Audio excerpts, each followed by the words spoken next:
That leaves us with Mickey. Let's see what topic you've been left with. Let's spin the wheel. And the topic is food. Oh, here you go. Now, this is one of my favourite topics because I actually hate restaurants. And my wife loves restaurants. She's middle class. She's been skiing and everything. And she loves a restaurant. She says, can we go to a restaurant at the weekend? And I say, yes, we can. And we're there. We're barely there 2 minutes. And she's like, isn't it a lovely ambiance? And I say to her, I don't know what you're talking about. I've worked out what an ambiance is. It's a night out about poor people, isn't it, basically? It's people with a few quid to say, can we just have one night out about the poor people turning up? You know what they're like. They'll be banging spoons together, singing Mailman's a Dustman, creating an atmosphere. We want an ambiance. So we try and enjoy the ambiance. But something's happened spoiling it for me. There's no tomato sauce on the table. Creating the situation when my wife looked at me, she said, you're going to ask for tomato sauce, aren't you? I said, yes, I am. Because I'm going to have the risotto. You can't eat risotto without red sauce, it's too dry. It's a health and safety issue. You've got to zhuzh it up with a bit of red sauce. So I thought, I'm not having it. I said to the waitress, excuse me, do you have any ketchup in the building? She's looked at me like I'm the worst pleb God has ever put breath in. She went off to the kitchen and I saw her making her way back with a pot about that big, about 2 chipfuls of tomato sauce. I thought, oh, here we go. She tried to put it down and walk away like she's doing a drug deal or something. And I stopped her. I said, hold on, love, don't rush off. And I took a sip of it. And I looked at her, I said, Jess, I'll have a bottle, please. Thank you very much, Mickey. Right up. And there they are, Scotland through to the final 16. Dear Babe Station, have you actually read the trade's description? A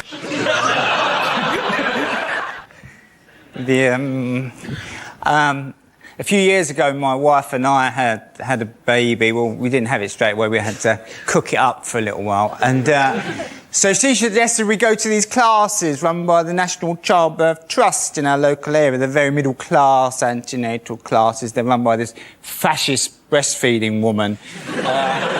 Who's basically, you can go to her home on a Tuesday night. She's breastfeeding her 9-year-old son during the session. It's not awkward. All the men are checking the coving out. They're like, it's come away up there because they should have put glue both sides. That's... No, she's still doing it. What are you going to do? And I think by week 4, she's running out of ideas. So she started on the men. She said, I'm going to ask the men this evening, the men are coming on board. How might they benefit by giving birth to the baby themselves? Can we talk about those benefits? Now, there's 6 of us in a circle. I'm in trap 3. Not the best position. The worst one either. Chap number 1's in the best position. He said, if you gave birth to the baby yourself, he said you'd have an empathy with womankind and her struggle over the centuries, creating a great relationship with your partner. I was thinking, oh, cobblers, I was going to use that one. Chap number 2 dug in, fair enough. He said, well, if you gave birth to the baby yourself, he said you'd have a bond with the child at a more primeval, physical level. Started crying. Nice touch. Mother Earth looked at me, I'm having a panic attack. It's all gone a bit hazy. She said, Michael? I said, well, at least you'll be 100% sure it was yours. OK, at the end of that round, the points going to Micky Flanagan. Mr. Von Trapp, I'm here from the council. We've had complaints about some terrible singing coming from your house. Golden, relax. We're doing a bit of dinner, mate. You're not sorting out the Middle East here. And the topic is fashion. OK, Mickey. Bound to be, wasn't it? I've returned to the vest. Happened a couple of years ago. I was walking through Marx's to get me pants. You always go back to Marx's. And they know, they look at you, they go, you come back and you try. You went the next, didn't you? Got flash. And I saw the vest. Packet of singlet vests. I thought, I'm having them. Put Put them in my basket, I covered them over like pornography. Got to the counter, I said to woman, get them in the bag, love, get them in the bag. Got home, I shook one of these vests out, I thought, put it on, I thought, that is the answer. The wife came home, she said, what's all this with the vest? I said, I like them, I'm returned to the vest. She said, I don't mind, but only indoors. So for a couple of years, I've worn the vest, sort of in secret. But the other day, I'd had a couple of cans of beer and I wanted a couple more, so I got up to go out and my wife said, the vest. I said, no more. I refuse to live a lie. I'm standing up for vest wearers all over the world. And I marched off down the off here. I've got 2 cans of Stella Artois. Put one in my back pocket, cracked the other one open. And I walked back from the off in my vest. I made a discovery. You drink a can of Stella and wear a vest, you get a bit of space. Well done there. Points to Micky Flanagan. And on Time Team tonight we're in Stratford on Avon, where we've uncovered loads of monkey skeletons and some typewriters. To be honest, I'm not interested in all this old nonsense, really, but since the end of Blackadder, the work's been fairly hard to come by. The topic is culture. Yeah, I'll see you laughing. Yeah, there we go. Look. Thank you. I know you're thinking this man doesn't enjoy culture. Well, you're right, I hate it. Now, I am an intellectual. I know I left school with nothing, but I did go to university later on when I got a degree when I was 29. It was tough, speaking up during the lecture, knowing everyone's thinking, blimey, the window cleaner's keen on me.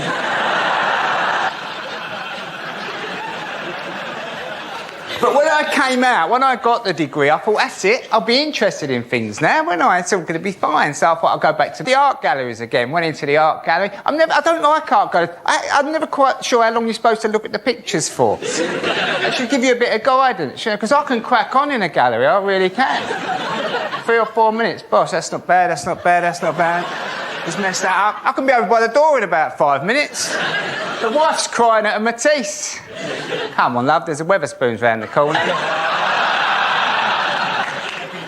But the other thing is, you've got to enjoy looking at other cities, apparently. The city break, does it actually exist, the city break? Is it a real thing? Went with the wife to Prague the other week and she said, after a couple of days, she said, are you enjoying yourself? I said, yeah, I've just paid 15 quid for 2 cups of coffee. But at least we've got that bridge to walk over again. Because I've never done that before. Or maybe we could go to the castle. Thank you very much.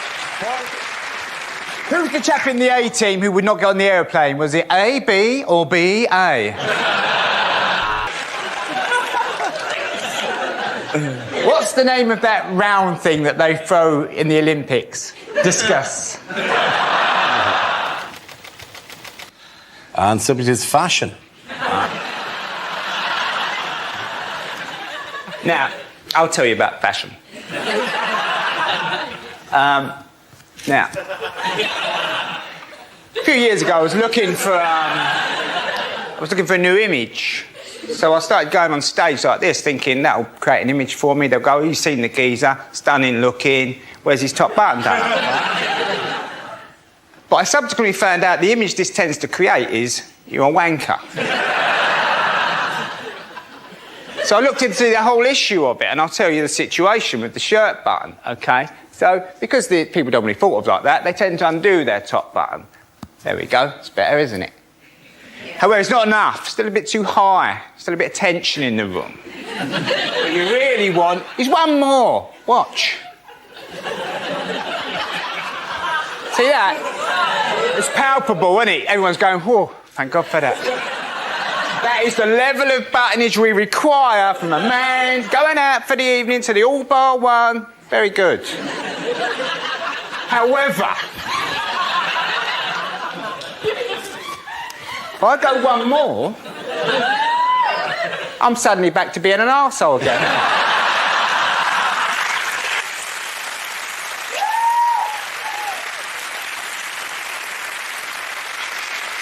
How tough is it being a man knowing that you're going through life only ever one button away from being a wanker or an arsehole? There you go.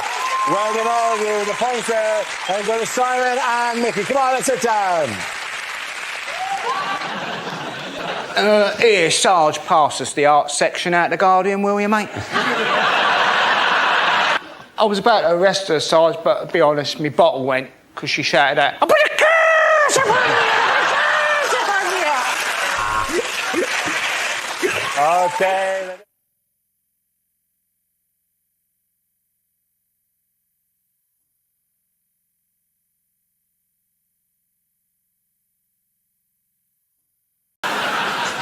This game involves Nathan Caton and Ed Gamble, so if you could make your way to the performance area, please. This round is the stand-up challenge. I launched a wheel of news, and whoever chooses to stop, one of our performers must step forward and talk about that subject. OK, here we go. Let's spin the wheel. And the first topic is home life. Nathan. Yeah, I could talk about home life. I still live at home with my mum still. Thanks for the judgmental silence. Yeah, I live at home. My mates give me the most stick for it, because I'm the last one in my group of friends who still lives at home with my mum. They've all moved out, so they see me as a mummy's boy. And every time they see me, they're like, "Nathan, what's wrong with you, man? Why are you still at your mum's, man? Are you embarrassed? Why are you still at your mum's? Why are you still at your mum's?" It's like, I live in West London. Have you seen house prices? I'm not going anywhere, man. If anything, I'm looking at my mum thinking, when are you going to bloody leave? Stop clinging on. Let it go, woman.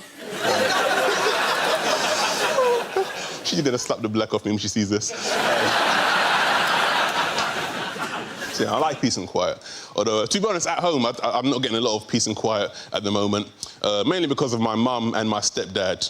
They got married quite recently. And I'm happy for my mum. You know, she found happiness, she deserves it. However, at the moment, they're going through that honeymoon phase where they're having sex all the time. Yeah, it is bloody disturbing, man.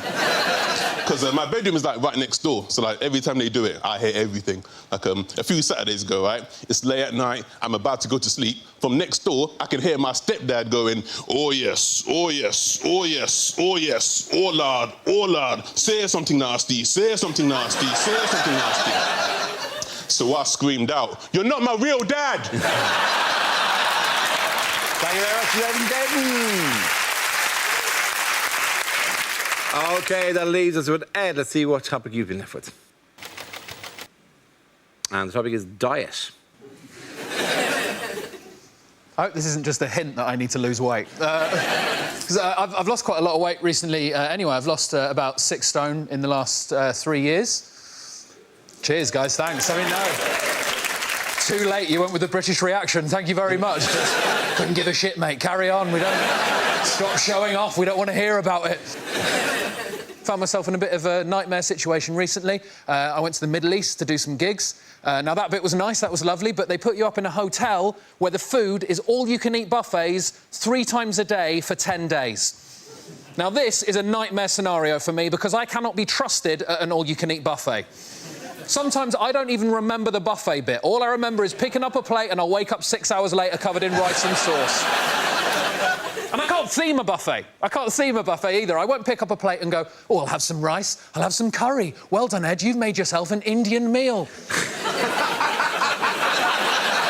Won't do that. I'll get a plate, I'll get a spoon, and I'll run along the full line of trays, just scraping food from every nation onto it until I've got some sort of plate Pangea, just an unidentifiable mass, just Spanish food, Japanese food, Chinese food, Indian food, coffee, sushi, just horrible. Just wedge my face into it, everyone going, "Is that man all right?" Don't look at me! I'm having a buffet! Just food from all over the world. My body for 10 days had no idea where I was on this planet. I went for a shit 3 days in, a UN flag came out. The first subject is alternative medicine. Can I have a volunteer to talk about that? Andy. Apparently, a lot of people trying to get into therapy at the moment, other people knocking it, saying, you know, "Oh, well, you should just lose your inhibitions, talk about your problems to your friends." I thought I'd try this. I talked about my problems to my friends for a whole hour. Lost my inhibitions, also lost my friends. I now tell my problems to taxi drivers. 2 advantages in this. 1, it stops the taxi driver from telling you his problems. And 2, it's amazing how much quicker you get to your bloody destination. Well done, Andy Parsons. OK, let's spin the wheel again. Subject is the media. Who wants to come into that? Russell. I'll do that. I'd see, you know, the way I like getting the news is Radio 5 Live. It's fantastic, 'cause it's just news and nutters, isn't it? They'll read out, like, that was the Pope's view on abortion, and then, hello, Felicity Puddleduck here, livid and ill-informed. I'd just like to say those harlots who give birth to their children aged 2 that charge you to national service. I'm off to bake a cake. And sat there listening, and then the next night, David, are you out of your mind? Cloning? Think it through. 2 versions of me. Want to go out and commit a crime? Who gets blamed for it? Me! I'm doing a 20 string. He's banging my wife. Where's the justice? And you sat there listening to these nutters, and then the most ridiculous story. A man in Bristol's found the face of Jesus on a crisp. And suddenly, where with him? I couldn't believe it. I opened up my frazzles. There he was. Russell Howard. OK, the losers Hugh and Frankie. The next topic is sport. Do you know, I've heard a rumour that horse racing may not be completely honest. It's unbelievable, isn't it? But how do you stop the corruption? Well, one solution may be to call horses something like mafia-backed second favourite. Because if everyone did that, everyone would be confused, no one would know who to bet on, and the whole thing would be fair again. And often the first to show is blatantly bribe, followed by mafia-backed second favourite. They're just ahead of Dope to the Gills, Mysterious Limp, and just behind them, Out for a Canter, and I'll Fall at the Fifth. And as they come to the fifth, I'll Fall at the Fifth has fallen. I'll Fall at the Fifth has fallen at the fifth in a magnificent display of cheating. And they're coming into the final furlong. Mysterious Limp is slowing. Out for a Canter is clearly struggling, but coming through strongly is mafia-backed second favourite. And as they cross the line, mafia-backed second favourite has won it, which is remarkable, seeing as he has no head. That's been left in someone's bed for tomorrow morning. Well done, you. Well done, you. OK, Frankie, let's see what you've been left with. And it's environment. Didn't that used to be an advert for mints? Ryanair getting a hard time from the environmental lobby because they've launched a £7 flight to New York. Although, as always with Ryanair, it does land slightly outside New York, in Dublin. It's a pity we can't harness more natural energy, isn't it? Pity we can't harness the power of British moaning. Oh no, that moaning-powered light bulb's on the blink again. Oh no, there it is, back on. Everyone complained about the floods, didn't they? I like storms. I like thunder and lightning. What I like to do during a storm is shag my girlfriend and pretend that we're taking part in the conception of the Antichrist. Frankie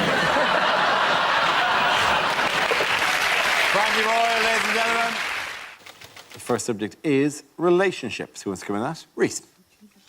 It's a pretty exciting time for me at the moment. My girlfriend is currently planning the wedding. Sorry, not girlfriend anymore, is it? I keep doing that. It's not girlfriend. She gets so annoyed. My ex-girlfriend is planning her wedding. It's very hurtful for me to watch, but one of those things. Anyway, got a new girlfriend now, because that's how comedy works. Got a new one, and she's all right, my girlfriend. She's pretty good. She's not perfect. She's got her quirks and her tics, like she pronounces it espresso instead of expression. She's weird. And... relationships about compromise, though, aren't they? We all know that. Like, she doesn't want to watch football, and I don't want to die alone, so we don't watch football. That's the yin and the yang. You give and you take. We're trying to keep it fresh, trying to keep it exciting, me and my girlfriend, you know, trying to keep it, you know, lively, try new things all the time. Like, she keeps talking about how she wants to have sex outside of the relationship. I don't know. Constant surprises, me and my girlfriend. She bought me a gift the other day. I went round to the flat. There was this gift. It was a word of the day calendar. Don't know if you've seen these. Pretty cool. Different word every day of the year. That is more than 100 words. Pretty cool. Favourite word for me so far from the calendar? Exponentially. Ah, what a word. Exponentially. Use it all the time now. In fact, I'd say, ever since learning the word exponentially, my use of the word exponentially has increased loads. I use it all the time. Oh, yeah. Thank you very much, Reese. Leaves us with Milton. Let's see what your topic is. Let's spin the wheel. The topic is transport. So I got here by train. For the whole journey, there was a child opposite screaming. I could even hear him through my wolf mask.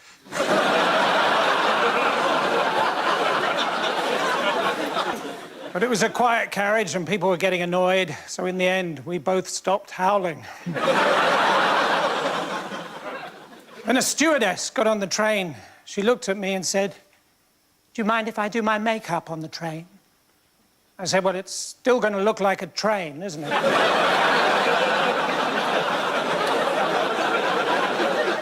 She put her hand out and said, "I'm Amber."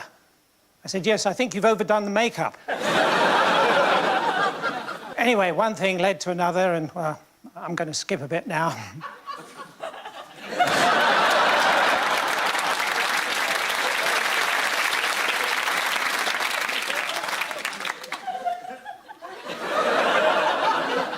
I was sitting in traffic the other day, and I got run over.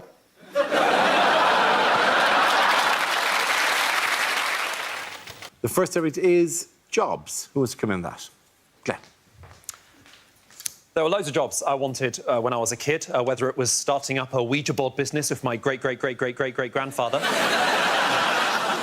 or becoming a detective like Poirot or Craig David's girlfriend's parents in Fill Me In.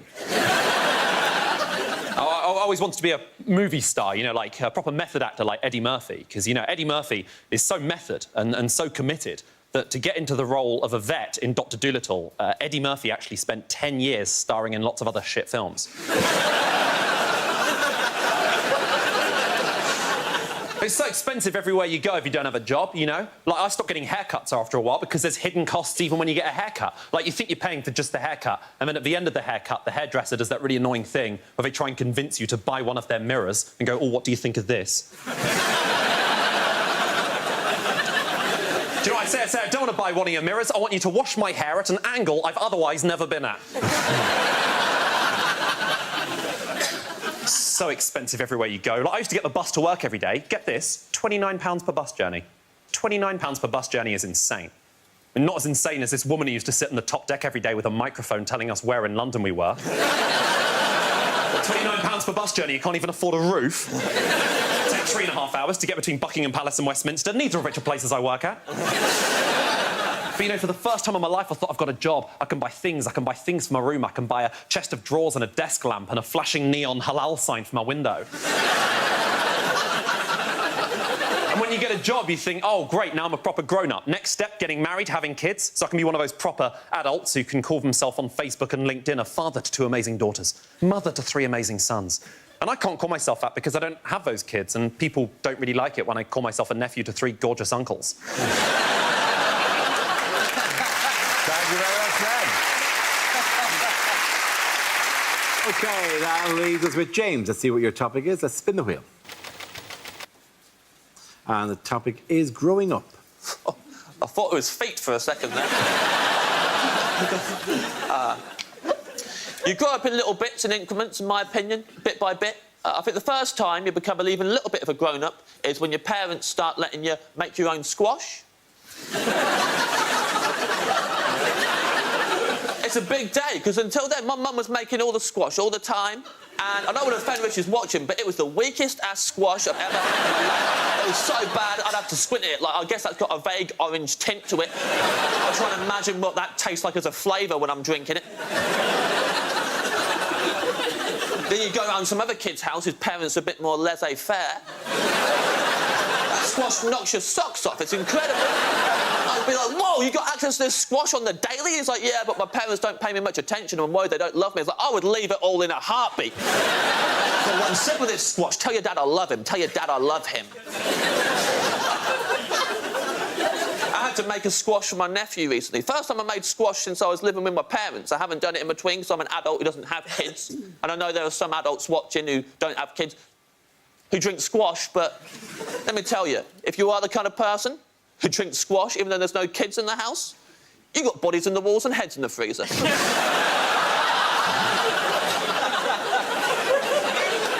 wouldn't trust a single one of you.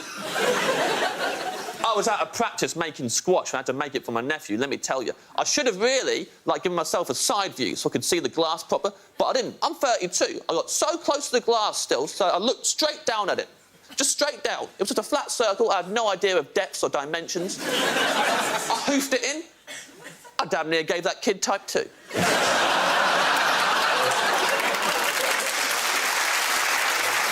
It was bouncing off the walls on Fun Uncle James's mega squash, losing his mind, going looping. At one point, he starts asking me weird questions. He goes, Uncle James, how come my lip skin is different to the rest of my skin? I was like, I've never thought about that, but now you've said it, not a day's going to go by when I don't think about it. Imagine if your whole body was lip skin. It'd take you hours to get ready in the morning. She'd be stood there with a chapstick.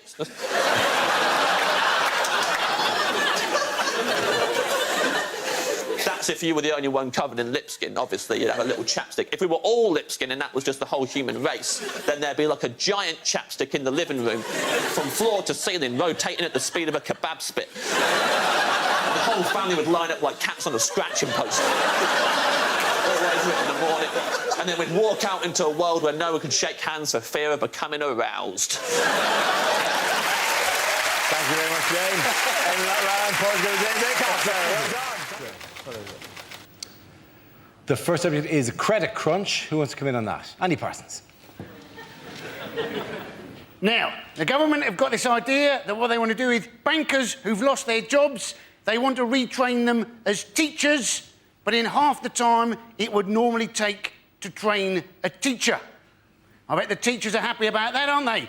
Hey, these people were crap at banking. The chances are they're also going to be crap at teaching, and they'll be even crapper if they're trying to train them in half the time it would normally take. Yeah, these people, right, surely it'd be better to retrain them as bankers.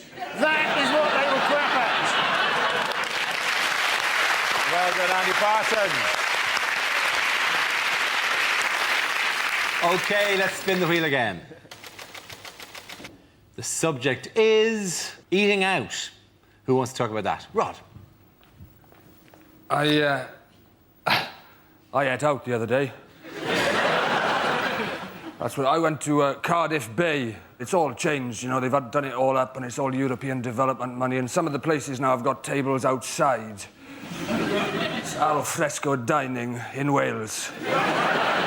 Just taking the piss. I think I tried to have a Twixt on a bus stop a few years ago down there. It was too wet to eat. So everyone's pretending it's Madrid down there. You know, your soup bowl's filling up faster than you can eat it. I didn't get past my starters after 7 hours of soup and rainwater. I gave up. Everyone's pretending it's Madrid, don't they? Your soup bowl's filling up. There's waiters with frosted eyebrows fighting their way to the tables, going, spaghetti carbonara, spaghetti carbonara. I'll get another one, I'll get another one. Rocklever. That leaves us with Tom and Russell. Let's spin the wheel. The next subject is extreme sports. Who wants to come in on that? No, Tom. Why not? I went skydiving. I don't know if anybody here has ever gone skydiving, but if you haven't gone, I'll tell you what they do. They give you a couple lessons, then they bring you up into the plane, and you're not allowed to jump out of the plane on your own because it's too scary. So what they do is they hang you off the wing of the plane, which isn't scary at all. And the guy inside, he yells, "Let go!" 3 times. Then he gets mad. Starts kicking your hands. 'Cause I'm not letting go.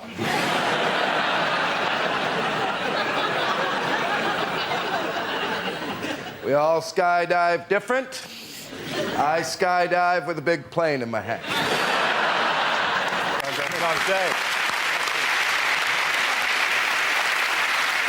OK, Russell, let's see what you've been left with. Let's spin the wheel. Topic is families.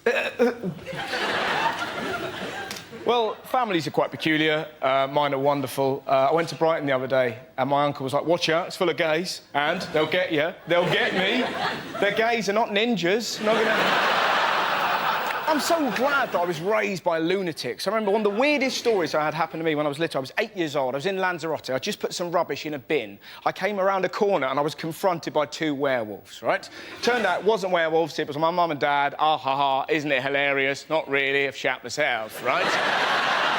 But I've only recently found out they did not buy the wolf masks in Lanzarote. They bought them in England, which is beautiful and chilling at the same time. Look what I've got, David. Couple of wolf masks. You know, you don't like wolves, don't you? Captain Shitterbrick next door. Well, let's put him on now, scare him. Can I hold you just there, David? Can I wait until we're in a foreign country, get him really out of his comfort zone, and then properly shit him out? Families. Well done, Russell. This is where we test our performers' stand-up skills. We spin our news generator, it settles on a topic, and anyone can volunteer jokes about the chosen subject. The winners are the people I judge to produce the funniest stuff. That is just against nature. OK, here we go. Let's spin the wheel. OK, the first topic is Britain. Who wants to come in on that? Yes, I love Britain. Do you? Kind of. I think Britain's amazing, but I think we're quite hard on ourselves. Like, if you go to America and you do shows, they always get this thing where you go on stage in America, like in Chicago, and you say, oh, so what's Chicago like? And they go nuts. They go, woo, yeah, Chicago, woo, woo, woo, for about a day. And then you come back over to Britain and you go to somewhere like Birmingham and you say, oh, so what's Birmingham like? And they all go, oh, it's a bit shit. I live in London, in Britain. I live in Kentish Town, which is lovely because it is actually like a Kentish town. Unfortunately, the town in Kent it's like is Maidstone, which is crap. North London's quite posh, though, because there's a hairdresser's near us, which is called the Elysian Fields Hairdressers. Oh, it's where heroic hair goes to die. You know, where I used to live in South London, the hairdresser was called We're Gonna Cut You, Slag. Thank you very much, Mr. Porter. OK, let's spin the wheel again. The subject is sport. Who wants to come in on that? So, hey, Freddie Flintoff, how drunk would he have been on Monday night? That's all I've got on that one. We have got a great new British hope for our sport, though. Laura Robson, Britain's tennis, 15 years old, both her parents Australian. We don't mind immigration when they've got a bit of talent.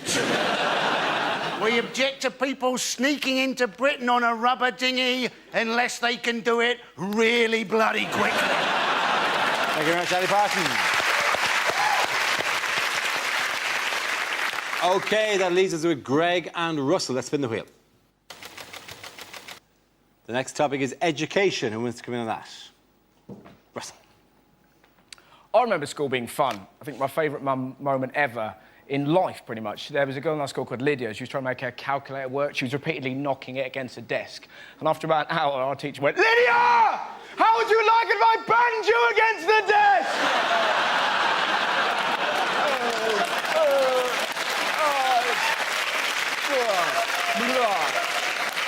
It's the greatest day of school. But now it's more sinister, isn't it? Like, they're now talking about teaching 5-year-old sex education. Of course, people are very angry. It's disgusting! It's too much! Like, calm down. Not going to teach them technique. Right, this is how I like to do it, kids. That's right. Kids aren't going to run home, put dolls around a toy car and go, look, Mum, they're dogging, they're dogging. It's going to be some poor teacher trying to talk to 5-year-olds about love. Can you imagine a harder job? Hello, children. I'm here to teach you about love. Good luck with that, mate. I'm off to lick that tree. Thank you very much, Russell. OK, Greg, let's see what topic you've been left with. Let's spin the wheel. And the topic is the human body. I have to tell you that being a tall man in this country is tedious, ladies and gentlemen. Tedious, because in small towns throughout the country, there are a series of jokes prepared by the locals on our behalf. I'll be walking innocently into a local pub or down the street, and I'll get several jokes. One of the jokes might be this. just to give you an example of the level we're talking about.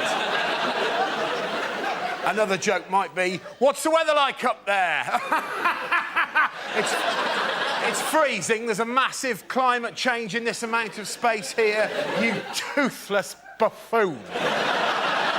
And probably the most offensive example of this is genuine. I was at a cash point and there was a little old woman in front of me at the cash point tapping away with her claws and I'm sorry, I'm just quite angry about this. And when she'd finished, bless her heart, she turned around and she hadn't seen me, she turned around and she went like this. Oh!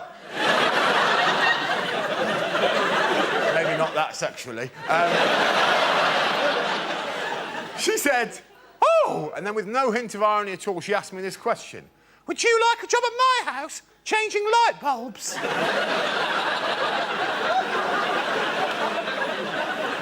No. No, old woman. I have plans of my own. Now, get out of the way of the cash point. 20 minutes is long enough for you to have worked out that that's a Tesco club card. Thank you very much, Greg. First subject is sleep. Edward. Does anyone here sleep with someone who snores? Yes? Well, I envy you, because I lie awake next to someone who snores. My wife snores terribly, and part of what keeps me awake is lying there going, how do you sleep through this? I can't sleep through it, I'm only next to it. The noise is inside your head. And how come you can sleep through that? But the sound of me making a sandwich in our kitchen, that wakes you up. There is no way me making a sandwich makes more noise than you're making right now. She snores so... She said the cutest thing to me one time, though. She says, do I not sound like a kitten purring? Bless. No. You sound like a cat drowning in porridge. If I had a kitten made that noise, I'd put it down. Apparently she had her nose broken a couple of times when she was a kid. Didn't teach her, she's still bleeding snores. Thank you very much, Ed. OK, let's spin the wheel again. Subject is health. Andy Parsons. With flu jabs now, what they do, don't they, is they put a little bit of flu into you to help you combat the flu. I was thinking by that argument, surely you should be able to have the odd cake to help you fight obesity. Because let's face it, you can do too much exercise, can't you? You know, did you see Madonna's arms? They didn't look right, did they? It's like half human, half Terminator. Of course, that's the problem when you're always picking up small African children going, no, no, no. Thank you very much, Andy. OK, that leaves it with Russell and Jack. Let's spin the wheel. The next subject is television. Who wants to come into that? Jack.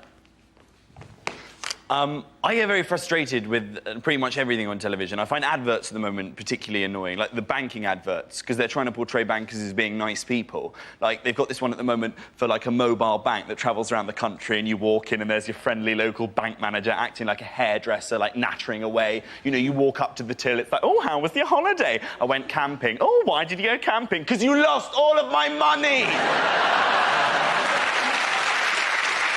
Decided the only option I've got is just to not watch TV at all, because everything annoys me. And I've got quite a lot of people that pressure me into doing that as well. Like my dad, he's quite old-fashioned. He's always saying, you don't need to watch television. You should do other things, better things, more edifying things. Don't watch TV, Jack. You should read. Read the great novels. They're entertaining, they're educational. Even read the Bible. The Bible is engrossing. It's enthralling. The stories of Jesus, they're encapsulating, they're invigorating. I'm like, no, Dad. If I wanted to be entertained by 12 people sat round a table trying to impress some bearded Jewish know-it-all that thinks he's some kind of deity, I will watch The Apprentice. Thank you very much, Jack Whitehall.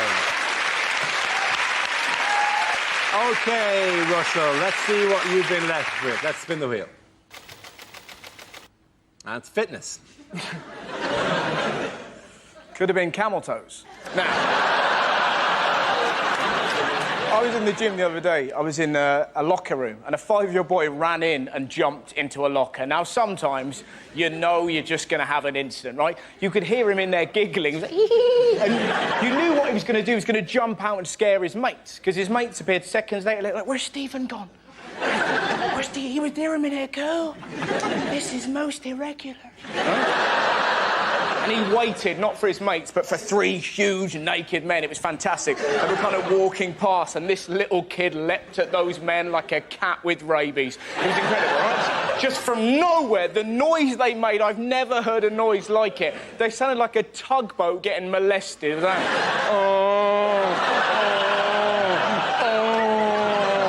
His long-suffering dad is in the showers, obviously heard this and went, that'll be my bloody boy!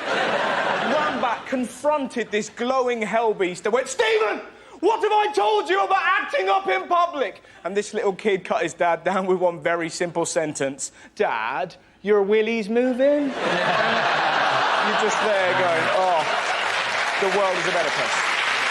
Thank you very much, Russell. At the end of that round, the points go to Ed and Jack.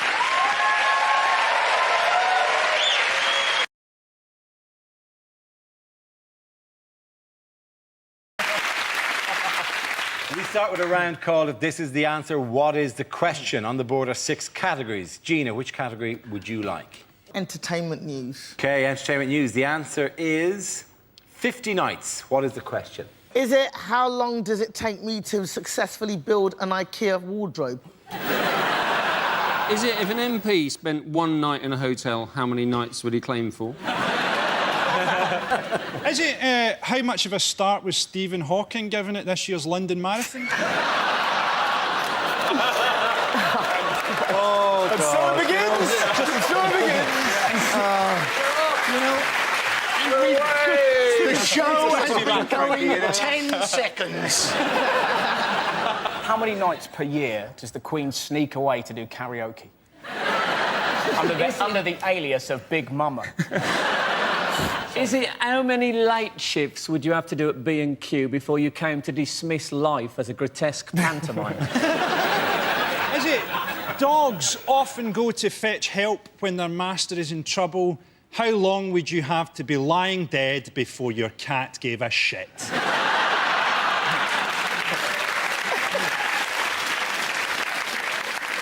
How long has Jackie Smith's husband been sleeping in the conservatory? Is it how long would it take Nick Park to film a Wallace and Gromit porno? Is it... I like that, only working at night.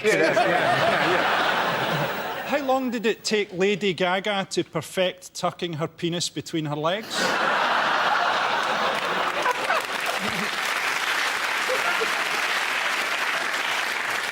Is it which themed disco evenings have the most restrictive age policy? 50 nights. No? Is it? Is it how long before we get the right answer to this one? Yeah. I think I've got the right answer. No, don't do that. I haven't done a funny one yet. Stick around, right? Is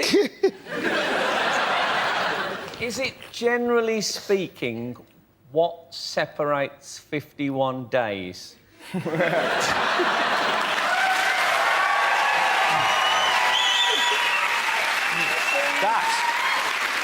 see, you don't have to be rude. Is it the number of nights that Michael Jackson was going to play the O2 Arena? It is, of course, absolutely. Thank you very much, Danny. The question I was looking for was, how many nights was Michael Jackson due to perform at London's O2 Arena before his recent death? This is the news of the King of Pop. The news of the King... you have heard this, I presume, somewhere. This is the news of the King of Pop. Michael Jackson is dead. The 50-year-old star died suddenly following a cardiac arrest and was just weeks away from his This Is It tour in London. His death has left millions of fans in mourning. One devastated fan said, I was at Disneyland when I heard he died. I didn't want to believe it. It was only when Mickey Mouse confirmed it to me that I accepted it. You know how in the future everyone will say, oh, do you remember where you were when Michael Jackson died? Almost everybody will be able to answer, I was texting a joke about Michael Jackson.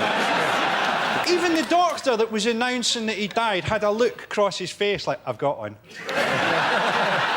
He touched millions of fans. People are going to love this. But you could just... there was a bloke on the radio, I was listening on 5 Live or something, he said, brilliant, he said, I'm really glad that he didn't do those 50 nights at the O2, because I think they would have killed him.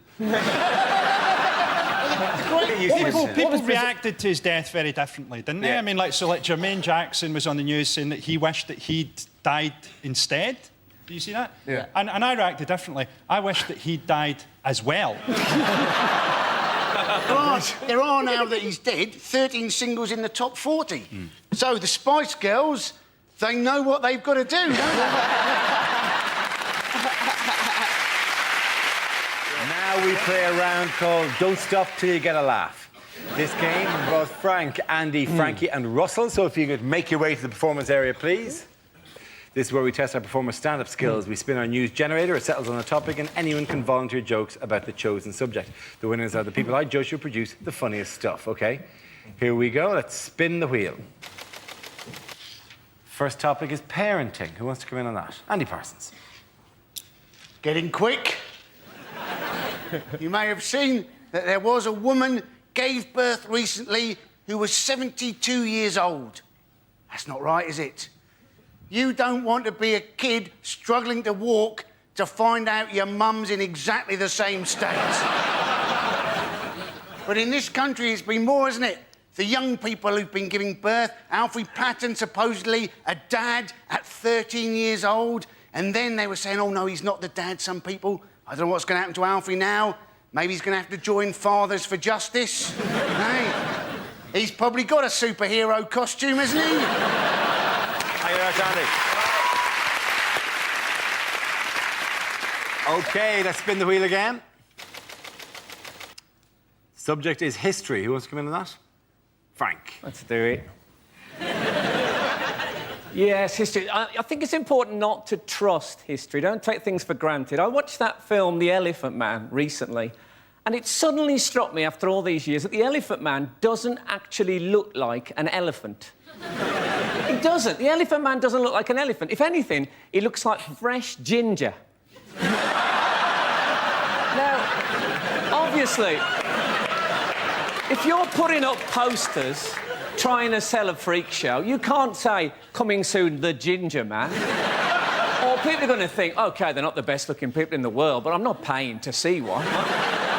Now, you can edit history now, right? They've brought it... Scientists have found out which part of the brain contains your bad memories, and they have developed a drug, you must have read about this, that can actually erase bad memories. It's what Ronnie Wood's 20-year-old girlfriend calls the morning after pill. Thank you very much, Frank.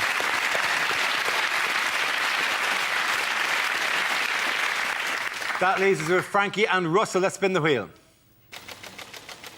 Next topic is Britain's Got Talent. Frankie. Yeah, I actually watched this series of Britain's Got Talent, or as I think it should be renamed, How Bored Are Britain's Women and Homosexuals? Susan Boyle, to me, looks like Gordon Brown playing Mrs. Doubtfire.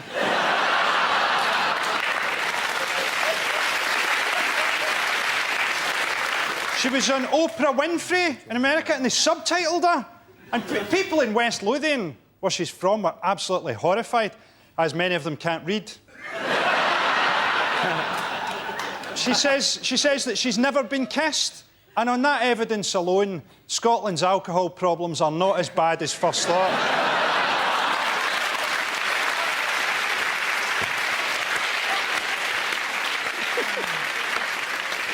OK, let's see what Russell's been left with. Let's spin the wheel. OK, the topic is human behaviour.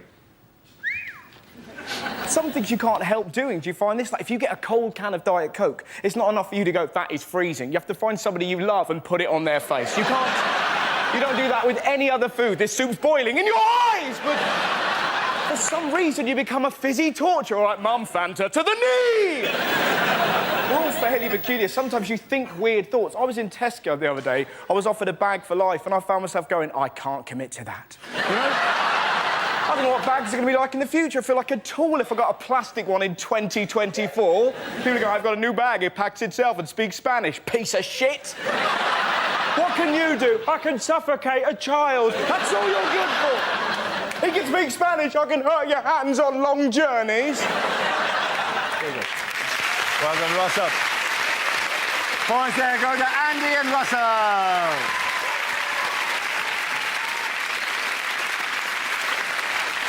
Our next round is called Headliners. Here's a picture of centre court at Wimbledon. But what does RBWF stand for? Is it really boring watch football?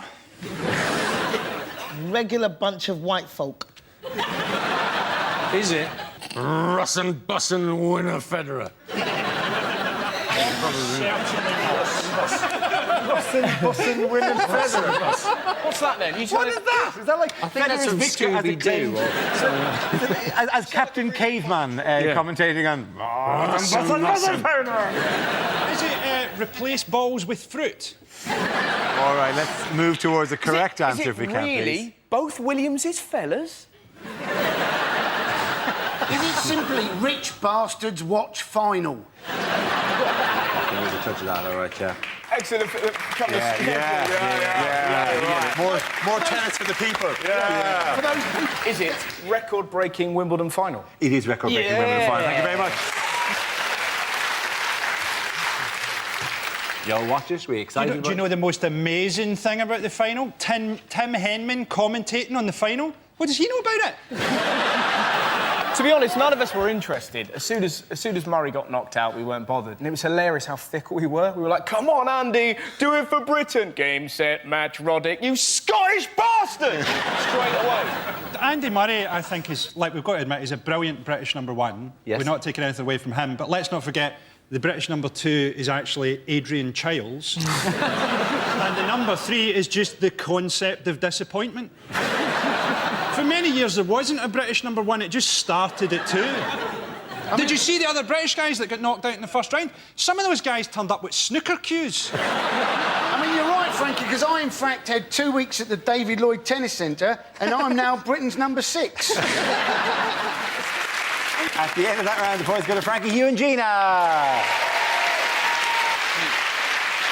Now we come to our final quickfire round called Scenes We'd Like to See. This is for everyone, so if you can all make your way over to the performance area, please. I caught ideas for scenarios we'd love to see, and the performers come in with their suggestions.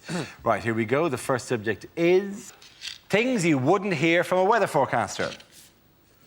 The Met Office have issued a weather warning. They've told the weather not to do that again, or there'll be trouble. Temperatures could rise to 31 degrees. Shit, I've left my baby in the car!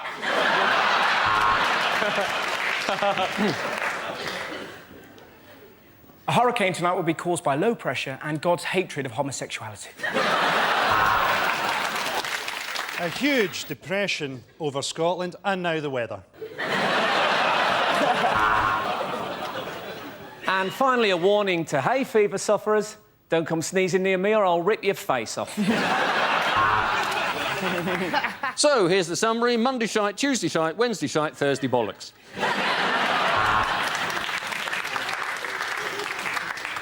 The humidity's rising, the barometer's going low. Tonight, for the first time, just about 10:30, it's going to start raining men.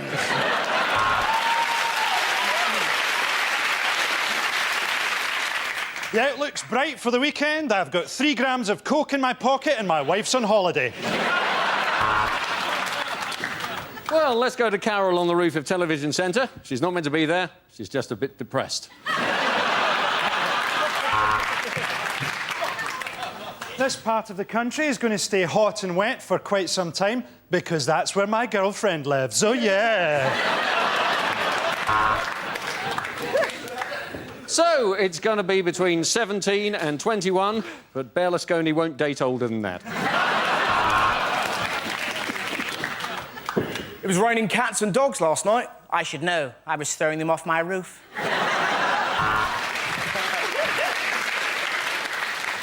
What are you watching me for? Look out the fucking window. It's going to be cloudier tonight. I love those German birds. What do you care what the weather's going to be like? You look shit in all your clothes. The next topic is deleted lines from Star Trek. Kirk to Enterprise. OK, how about if I stand over here?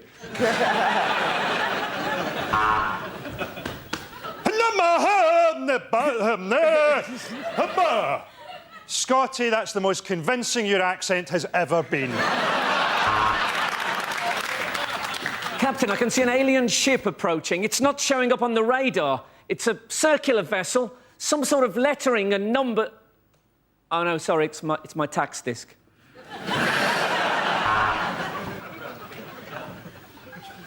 I have no emotion. My mother was a Vulcan. My father was Gordon Brown. All right, which one of you ate my Scotch egg? This is the Federation of Gay Planets. Open your docking bay and prepare to be boarded. Tell you what, Spock, your towel is a lot softer than mine. Captain's log. Just seen some aliens. OMG. WTF. LOL. Smiley face. Who are these terrifying aliens? You can't call them that anymore, Captain. It's Uhuru and Sulu. Welcome to the SS Enterprise, Mr. Eccleston.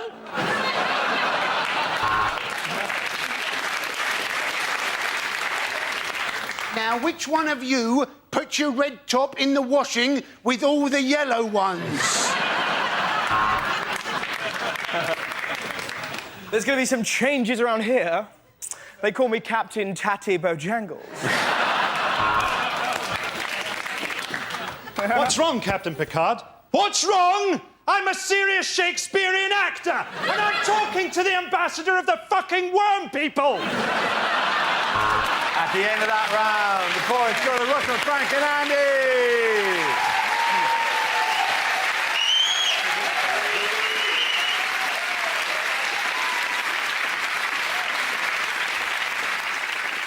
That's the end of the show. This week's winners are Andy Parsons, Frank Skinner and Russell Howard.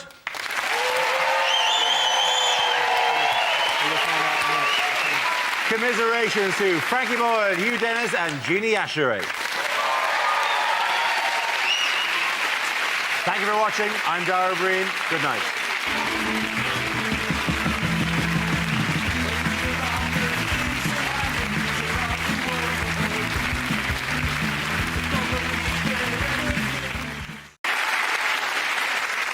We start with a round called Headliners. Here's a picture of Gordon Brown, but what does BLSC stand for? Is it Brown Lifts See-Through Cucumber? Bungle loses showbiz costume.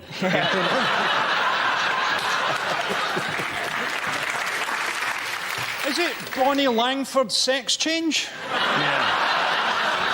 To be honest, what a world it would be if that's the answer. Yeah. More likely to vote for him if he was Bonnie Langford. Really? What an extra poster as well. Gordon Brown, because I used to be Bonnie Langford. If you don't vote for me, I'll scream and scream and scream. Has he just been asked to describe himself and he's gone, balls like swinging coconuts? Has he just been asked to describe himself and he's gone, bad leader, shocking chancellor? Yeah. Having it. We're having it tonight. Is it Brown levitates scared child? The one that's just out of shot. Has it got nothing to do with Gordon Brown? Is it Berlusconi's lover, 17? We all know you spell with a K here. Also, I love the idea that maybe you've just done that and there's a horse at home watching going... Yeah. Sugar cubes? Sugar cubes? Yeah. Oh, yeah. Is he screaming, bring laxatives, situation's critical?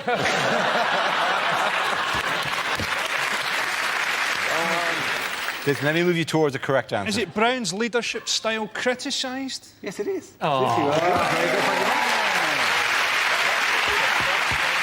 you. Yes, the answer I was looking for was Brown's leadership style criticised. This is the news that Gordon Brown has come under renewed criticism this week for his style of leadership. He was compared by one Labour MP to a mafia boss. In what way is he possibly like a mafia boss? Well, we know for one way he's not, is he? Because let's face it, if he said to the public, I'll make you an offer you can't refuse, everybody would still go, no.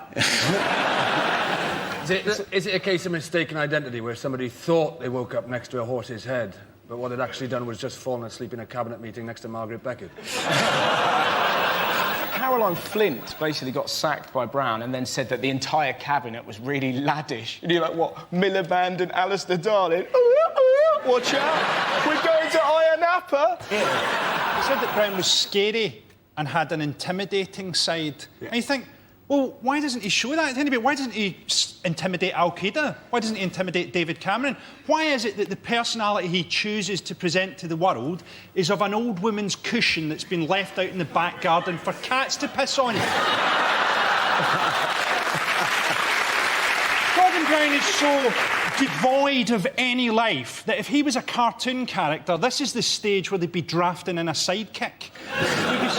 Is anyone else sort of puzzled that Gordon Brown's nephew's in the cabinet and that he's a raccoon? To be honest, though, Frankie might have hit upon something genius there because... Really? Listen. Because the Labour Party basically need a new frontman. And the raccoon idea is good, but they should go for that little fella out of the Compare the Meerkat advert because he is possibly the most popular thing in the country. Yeah, he is. Imagine that. Simple. Clicks his head, economy fixed. Meerkat! Why is he Russian? Why is the meerkat Russian? I've never understood that. Was he dressed up in a stately home? These are questions... Never been made clear. You're making the mistake of imagining that we need something popular to defeat Gordon Brown. You know, you don't need a meerkat. Herpes would beat Gordon Brown. Let's be honest. You mean more as a psychic? I don't think herpes would make a good psychic, though. I'm Gordon Brown, and here's my psychic. Yeah, you can see it manifest itself in the corner of my mouth. The ladies have said, haven't they? They said he needs to tone down his dark side. Yes. They appear to have confused him with Darth Vader. But maybe they're right. Maybe it's going to turn out, in fact, David Cameron is, in fact, Gordon Brown's son. Wow, we broke it first. I'd love if that happened. Because Cameron, by the way, Cameron, big fan of the show, by the way. I met Cameron during the week in BBC Radio 2, just in the corridor, and he went, hello, and I went, hello, and he went, oh, yeah, mock the week, very good. That Boyle chap. What did he mean by that, do you think? I don't know. We just kind of went, because we both like, I had nothing more to add. You sure it wasn't just on his hit list to MI5, that Boyle chap? Make it look like an accident.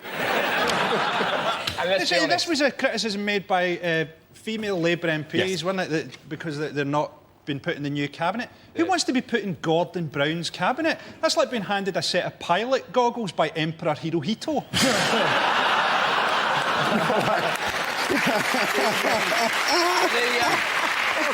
Hazel Blair's complaining that women MPs like them are being used as window dressing. Have you seen them? Where would they be window dressing? London Dungeon? But here's also the thing, man. One of the women was sitting there complaining that she couldn't get close to Gordon Brown. And I'm like, who the hell would want to get close to Gordon Brown? Who's going to sit there and look at that sexy guy over there with one eye? I'd sure like to see his moobs shake. I was wondering maybe Gordon Brown could use his disability to his own advantage. You know, maybe he could say, oh, well, yes, I did see the recession coming. I just couldn't tell how far away it was.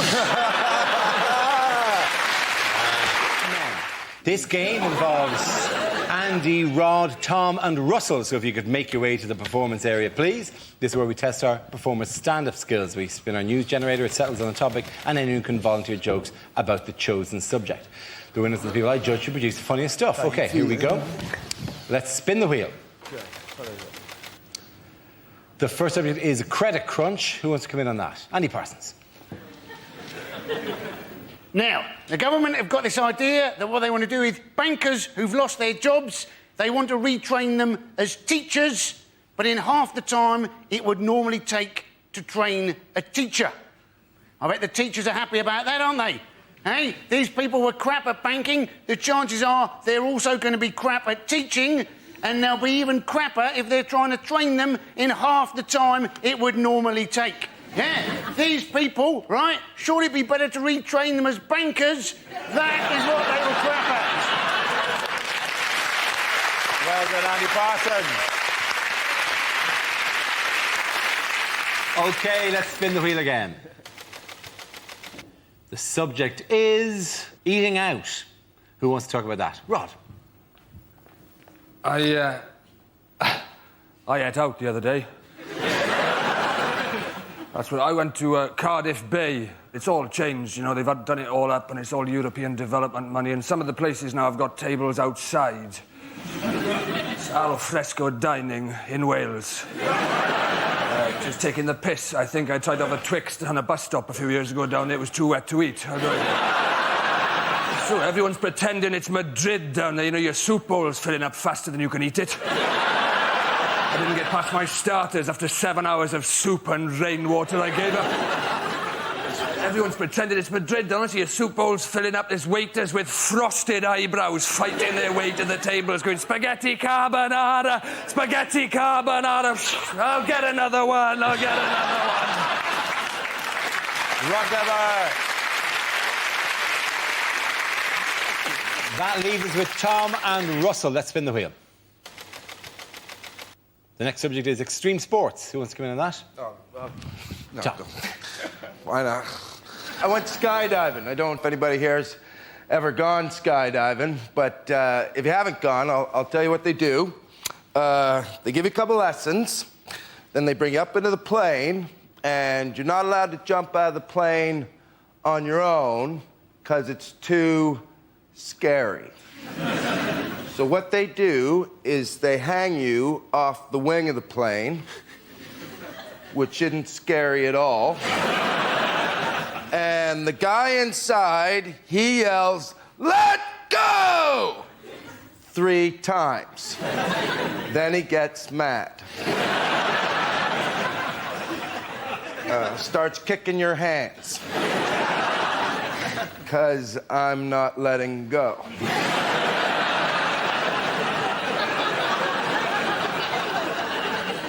We all skydive different. I skydive with a big plane in my hand.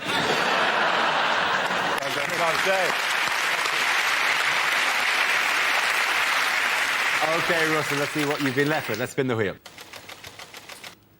Topic is families. Well, families are quite peculiar. Mine are wonderful. I went to Brighton the other day, and my uncle was like, "Watch out, it's full of gays, and they'll get you. They'll get me. They're gays, they're not ninjas. Not gonna..." I'm so glad that I was raised by lunatics. I remember one of the weirdest stories I had happen to me when I was little. I was 8 years old. I was in Lanzarote. I just put some rubbish in a bin. I came around a corner and I was confronted by 2 werewolves, right? Turned out it wasn't werewolves, it was my mum and dad. Ah, ha, ha, isn't it hilarious? Not really, I've shat myself, right? But I've only recently found out they did not buy the wolf masks in Lanzarote. They bought them in England, which is beautiful and chilling at the same time. Look what I've got, David. Couple of wolf masks. You know, you don't like wolves, don't you? Captain Shitterbrick next door. Well, let's put them on now, scare him. Can I hold you just there, David? Can I wait until we're in a foreign country, get him really out of his comfort zone, and then properly shit him out? Families. Well done, Russell. Point it in and go to Rod and Tom. Our next round is called If This Is the Answer, What Is the Question? On the board are 6 categories. Rod, which category would you like?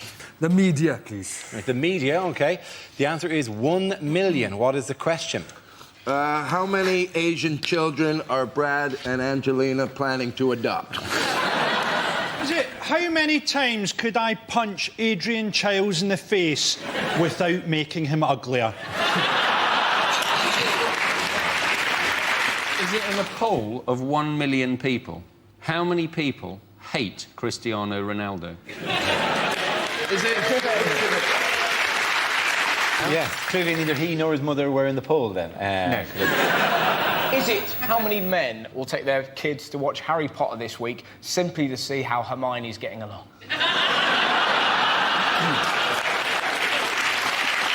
Is it In 20 years' time, what will be the size of the black nation that Madonna rules? Easy. How many nectar points do you need to get a set of tumblers? How much of the money that Amy Winehouse made from the song Tried to Make Me Go to Rehab has she spent on rehab? By what percentage would the situation in the Middle East be improved if we gave George Bush to the Taliban?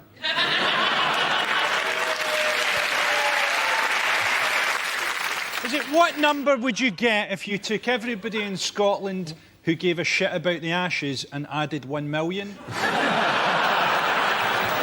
Is it the number? It's something to do with the phone tapping thing. It is something to do with the phone tapping, yeah. Is it the number of conversations of John Prescott's they had to listen to before they got one without the words party bucket in it? Oh, I know what it is. It's the amount of celebrities that were on a list that they were going to... Not 1 No, it's the million. number they How paid long out. a list? How long a list would that be? Hey, it's the amount the News of the World had to... That's paid out so far to people who have accused them of tapping their phone. Absolutely well done, Rod Gilbert. Absolutely spot on. Very good.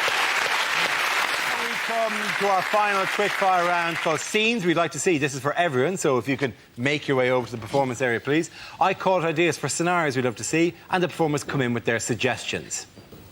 OK, here we go. The first subject is unlikely things to hear on a survival show. I was first taught to eat in the bush by a French girl I went out with at university. To get the fish, break the ice, jump the checkout, and run! Not only is this lake good for fish, but we can also put a body in it. Using excrement, mud and twigs, they've made primitive bedding here at the Premier Travel Lodge. I'm in the Congo. Let's settle this once and for all. Do you boys like umbungo?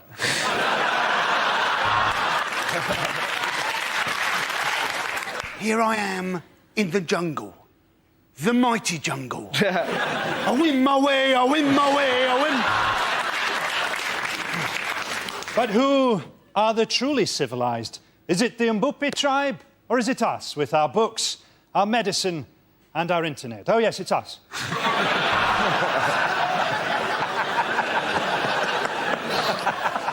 Of course, food is a scarce and valuable resource to these tribespeople. So I've just bagged myself 2 nights with this fella's wife for a Twix.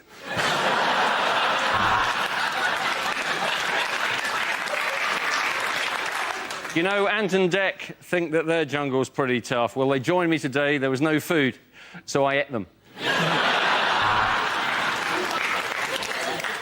The villagers get up early and walk 5 miles to fetch clean water every day, which begs the question, why not move the village closer? The strong, powerful sun is making me sweat. Oh, shit, here comes his dad.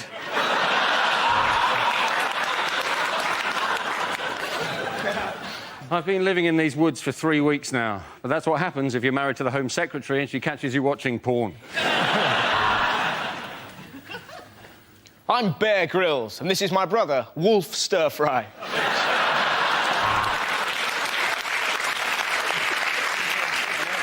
I've just achieved my life's ambition of climbing Everest with no food and no equipment. Now do you love me, Daddy? OK, the next topic is unlikely things to read on a packet. Ragu sauce. If you gave this to someone who is actually from Italy, they'd punch you in the face.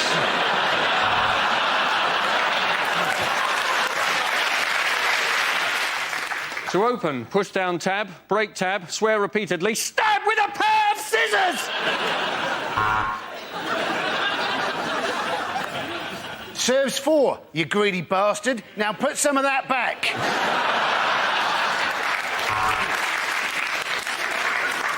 Viagra are proud sponsors of Andy Murray, for people who can only ever achieve a semi.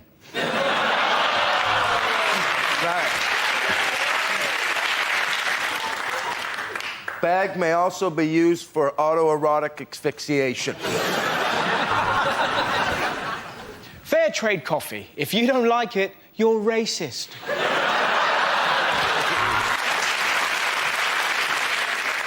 Sunny Delight counts towards your 5 a day as -2. To stop diarrhea, take 1 teaspoon and shove it up your arse. Adults and children over 12 years. Try not to get those two mixed up. Cup of soup. Just add soup. Best before date, Rohypnol. Serving suggestion. On a plate, you thick moron. We use only the very cheapest horse meat to make fuck it, it's just a cat. The end of that round, of course, go to Frankie, Hugh and Tom.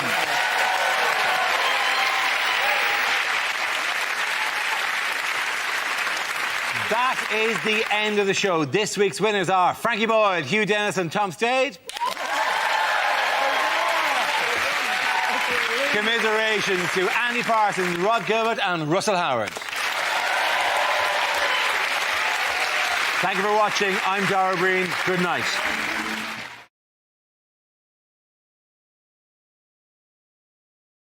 Start with a round called Headliners. Here's a picture of David Cameron. But what does CEPL stand for? Is it just a description of what he's like? Is it conservative, Etonian, posh, la-di-da? Is it crap Elvis prowls London? Is it the essential conundrum that is Cameron, cyclist employs private limo driver? Is it Cameron employed in parking lot? Well, it's close. Mine's slightly more sinister. Mine was going to be, he started a new car wash and he's going, clean everything, Polish lad. Mine's is slightly more sinister again. Cameron enjoys penetrating ladyboys.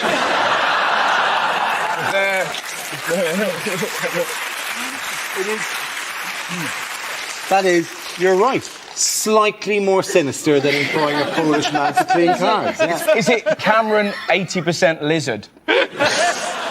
You put a mouse near him, straight away. So, will the tongue just come out there? Yeah. Was he holding a fly on the end of his finger? John, I have to give you a clue. The C doesn't stand for Cameron. Conservatives. There we go. That's what the C stands for. Not particularly difficultly. Enjoy. Pointing lots. No, not pointing lots. Conservatives extend penis length. Extend pole lead. Very good. Well done. Thank you very much, Judith. Yes, the answer I was looking for was Conservatives extend poll lead. This is news that David Cameron's party are now further ahead of Labour than at any point since the height of the economic crisis last September, increasing pressure on Gordon Brown. We've got to remember with this poll, right, it's just a survey. Surveys mean nothing. Right, the Liberal Democrats got 18%. Nick Clegg got 18%. Who is he? When he tells his mum he's coming round for tea, she looks him up on Wikipedia.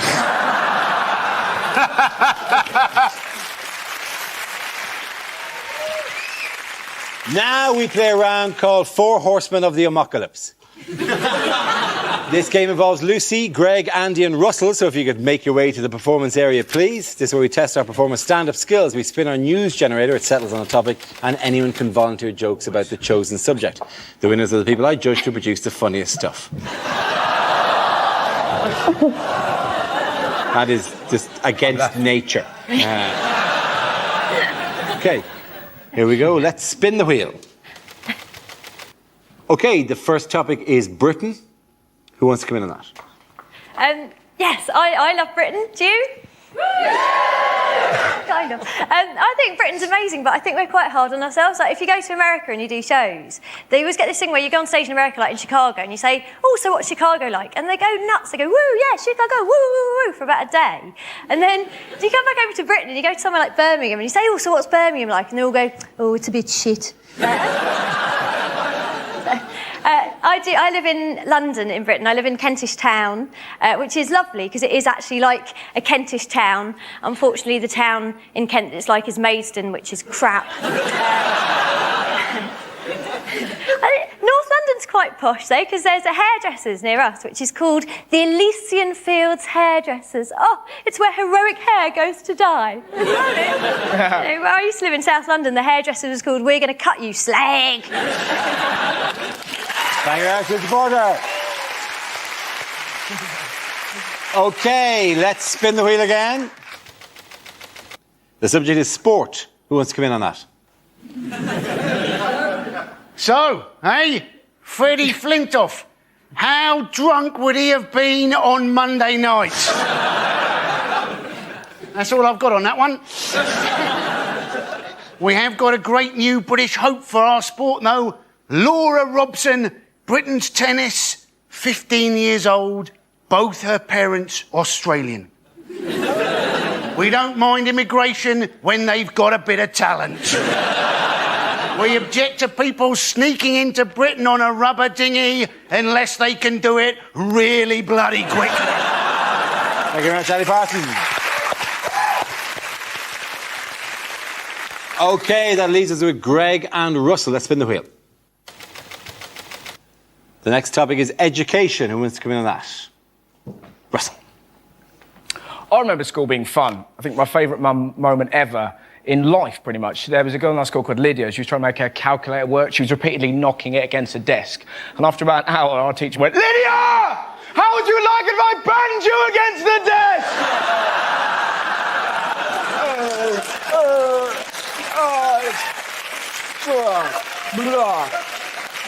It's the greatest day of school.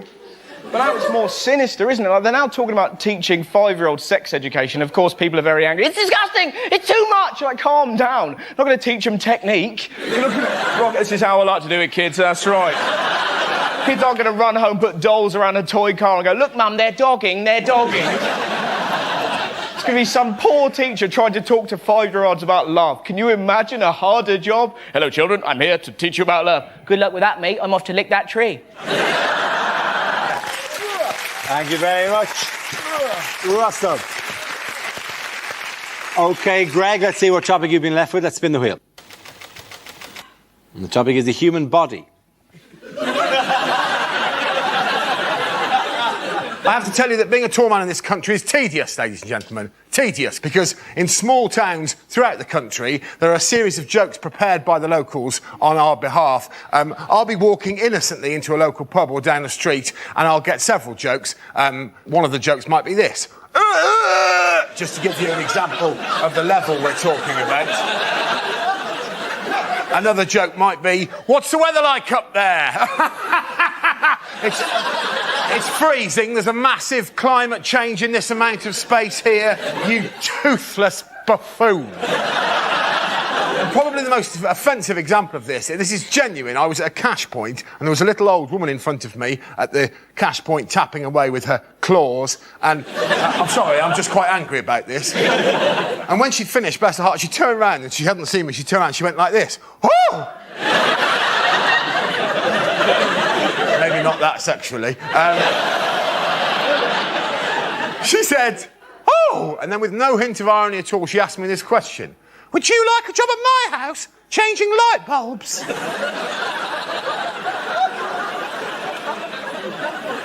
No. No, old woman. I have plans of my own. Now, get out of the way of the cash point. 20 minutes is long enough for you to have worked out that that's a Tesco club card. Thank you very much, Greg. At the end of that round, the points go to Greg and Lucy.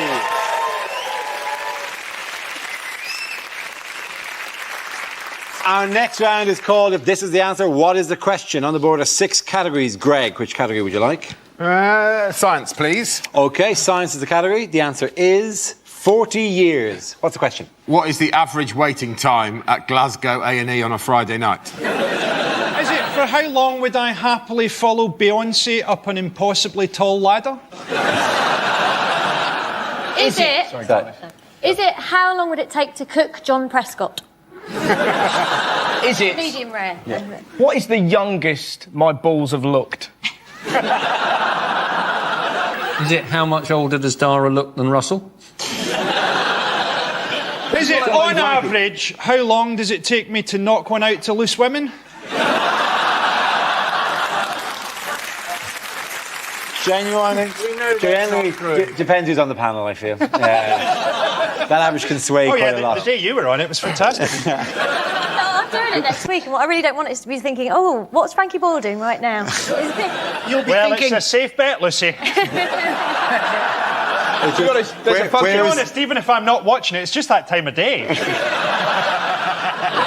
What duration did Michael Jackson's agent initially plan for his run at the O2 Arena? How long is it going to take me to raise the finance for my self-penned disaster porno film, 6911?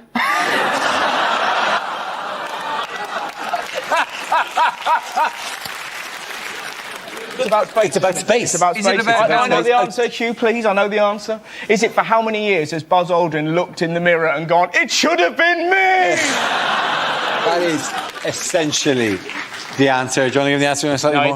It's 40 years since we landed on the moon. Very good. Well done, Russell. Thank you very much. Yes, the question I was looking for was how long is it since man first set foot on the moon, as celebrated this week? It was on July the 21st, 1969, that Neil Armstrong and Buzz Aldrin set foot on the lunar surface, whilst the third member of the Apollo 11 crew, Michael Collins, waited in the spaceship. Collins later said he was sweating like a nervous bride. It's such an interesting fact because, like, we've only really... A lot of the population just found out that there was a third guy. You're like, oh, really? Oh, cool. How tempted would he have been just when they were coming back just to put on an alien mask like that? So he went, hey, you never guess what the... Before we move on, can I get this straight? We're going to talk about this like the moon landings happened? Yes, we're presuming for the sake of this establishing that the moon has actually happened. In 1969, right, they took off and went, oh, let's point it at the moon. Let's land in the moon. Oh, there's the moon. Oh, time's up. Let's take off from the moon. Go back to Earth. Let's point it. We don't want to miss Earth. NASA can't launch a rocket from here without blowing it up. Their next mission is called Operation Space Grave. We, as a culture, do not have the ability to get to the moon. We don't have the ability to get a Saturday show right for Graham Norton. What else are we going to be talking about? We're going to be talking about Aslan's birthday, are we? And Mrs. Tiggy Winkle having a wedding anniversary. It didn't fucking happen. It did happen. There was a faked moon landing, but you are confusing it with the one by Wallace and Gromit. Their current theory is that what they want to do is try and make a stopping off station on the moon so as they can get to Mars. And that sounds to me rather like a Ryanair flight, isn't it? Oh, yes, we're flying to Mars, we actually land on the moon, and there'll be a bus service from there. Doesn't going to the moon and going to Mars seem a bit pointless now that we've invented Photoshop? Hey, there's a man on Mars, and it's Bruce Lee. They've actually found that, though, they've got a little bit of Mars back, haven't they? And they've actually found that there is life on Mars in the form of bacteria. So now we know that if the Martians ever do land, all we've got to do, little bit at Sillet Bang, we're away. It'd be a very short film, though, wouldn't it? Yeah. War of the Worlds. And just Tom Cruise cleaning his kitchen. End of War of the World. Now we come to our final quickfire round called Scenes We'd Like to See. This is for everyone, so if you can make your way to the performance area. I caught ideas for scenarios we'd love to see, and the performers come in with their suggestions. OK, here we go. The first subject is deleted lines from a fantasy film. I am Aragorn, son of Arathorn, the heir to Isildur and part of the Fellowship of the Ring. Please leave a message after the tone. Ron had been suffering from swine flu, and people were avoiding him. Luckily, he was ginger and he was used to it. I don't know why you're so upset, Harry. The original Dumbledore died 3 films ago and no one gave a shit. Did you find Narnia in the wardrobe? No, Edmund. We found your porn stash. My friends, we will never hear the word Mordor again. Taggart has been cancelled. No, Harry, it's not a 5-headed dog. It's girls allowed. Me. I am Aslan, formed by the merger of Asda and Matalan.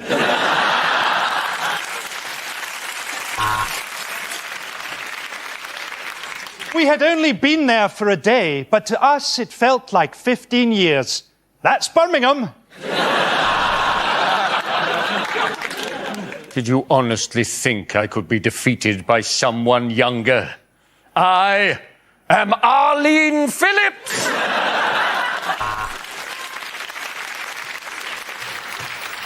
Welcome to Mordor, twinned with Swansea.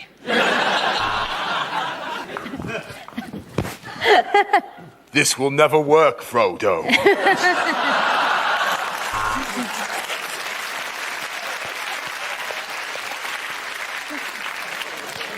In the wardrobe, we found a magical compartment that led to the Fritzl family. He stole it from me, my precious... Oh, no, it's in my pocket. You all right, John? How's it going, all right? Yeah. How's the kids? All right? See you later.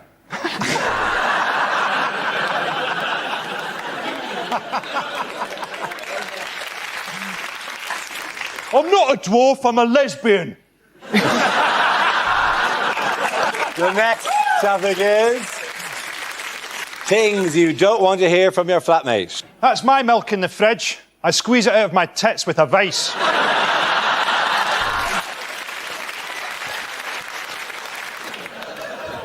No, we can't share the electricity bill. I've got a phone charger and a laptop, and you're on a life support machine.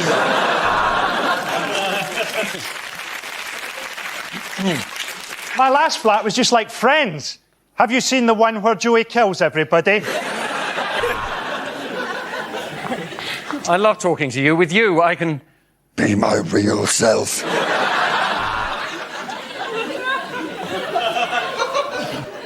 There's just two of us. Well, three if you count God. I'd give it 10 minutes in the toilet if I were you. That one could talk. Well, if you don't think I'm a nosy bastard, why did you write that in your diary?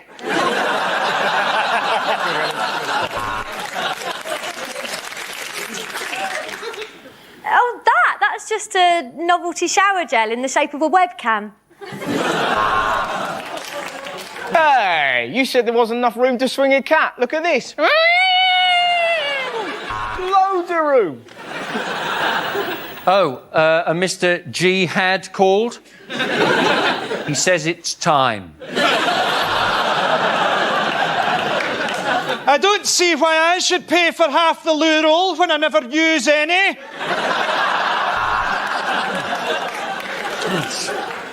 I'll tell you what, that Hoover is powerful.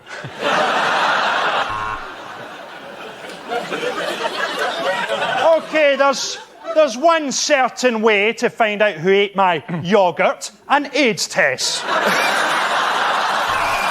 At the end of that round, the points go to Russell, Lucy and Andy.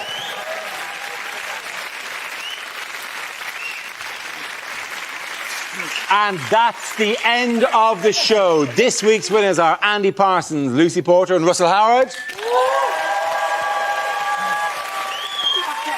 Commiserations to Frankie Boyle, Hugh Dent and Greg Davis. Thank you for watching. I'm Dara Breen. Good night.